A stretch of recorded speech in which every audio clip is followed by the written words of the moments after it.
Bonjour à tous, bienvenue sur la chaîne de Patrice Tesla.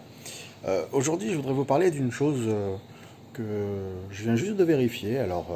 Vous pouvez regarder sur vos véhicules, mais apparemment, les prix des superchargeurs auraient baissé.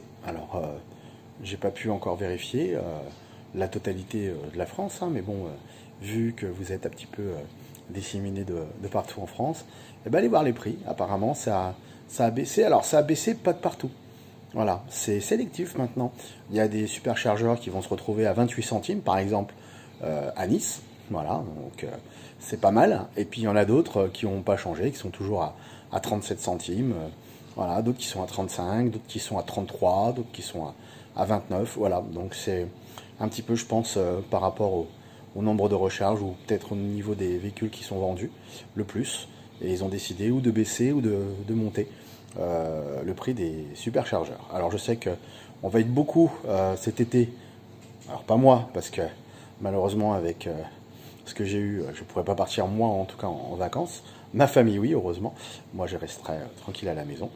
Et sinon, ben, j'espère qu'ils vont laisser comme ça, puisqu'il y a des superchargeurs qui ont des prix très intéressants, d'autres qui seront trop chers. Peut-être qu'il faudra justement avec Better Route Planner ou Charge Map, comme vous voulez, trouver des superchargeurs qui sont le moins cher possible, parce que pour ceux qui ont des kilomètres gratuits par rapport au parrainage, ben, finalement qu'on soit à 39 centimes, à 1 euro ou à 10 centimes, eh bien, on recharge gratuitement. Mais pour ceux qui n'ont pas encore eu la chance d'avoir des parrainages, eh bien, c'est important le prix. Voilà.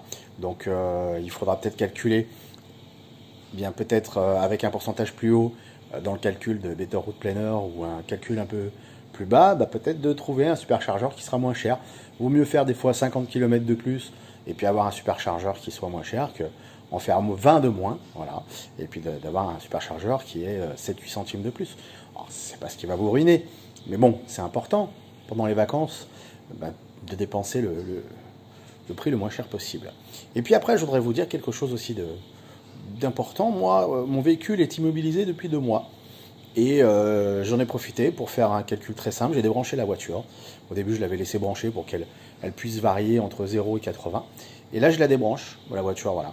Et je préfère faire une charge toutes les 2 semaines plutôt qu'une charge tous les jours, une petite charge. Parce qu'il vaut mieux le véhicule le charger une plus grosse charge tout le temps que tous les jours une petite charge. Ou de la charger à 100%, c'est pas bon non plus. Donc en fait, mon véhicule est à 80%. Et là, tous les jours, ben, le véhicule diminue, diminue, diminue, diminue. Et en gros, j'ai calculé, je perds 6 à 7 km par jour en n'utilisant absolument pas mon véhicule. Puisque moi, ça fait déjà 2 mois que le véhicule n'a pas bougé. Il a fait 10 mètres l'autre jour. Quelqu'un m'a sorti la voiture pour la vidéo. J'ai tourné là sur la réelle autonomie des véhicules électriques. Mais sinon, le véhicule n'a pas bougé depuis 2 mois et je perds 5 à 6 km, voire 7 des fois quand il fait froid, par jour. Donc c'est pas énorme. On m'avait dit que c'était certainement plus. Voilà, je voulais partager ça avec vous, donc les superchargeurs et puis ben, que consomme la Tesla quand elle n'est pas rechargée. Eh bien c'est 6 ou 7 km maximum, on va dire. Donc c'est pas énorme finalement. Vous partez en vacances pendant 10 jours, elle va manger 70 km. Bon, même si on la recharge pas et on bouge pas sa voiture, ça peut être sympathique. Voilà. Même pour les gens qui sont à l'extérieur, qui n'ont pas de recharge, finalement, c'est peut-être pas mal, puisque je pensais qu'elle mangeait un petit peu plus. En tout cas, là, je parle du modèle, attention, SR+, modèle 3 SR+, 2021. Peut-être que les autres modèles avant, eh bien, prenaient plus de déperdition, j'allais dire, au niveau des kilomètres. En tout cas, si c'est votre cas, mettez un commentaire en bas, voilà, en m'indiquant eh bien, ce que votre véhicule vous consomme, même si c'est pas une Tesla, hein, c'est pas ouvert à Tesla, simplement les commentaires et cette discussion. Et dites-moi ce que vous dépensez, enfin ce que votre voiture dépense quand elle ne roule pas. Alors pas tous les jours, parce que si elle le fait, voilà, il faudra un arrêt qui soit plus long que 3-4 jours, voilà, pour avoir une véritable idée sur cette déperdition. En tout cas, si ça vous a plu, un petit pouce bleu, partagez, commentez, et puis abonnez-vous, cloche de notification, ça peut être sympa aussi. Voilà, bon, c'est une vidéo rapide, mais une vidéo explicative.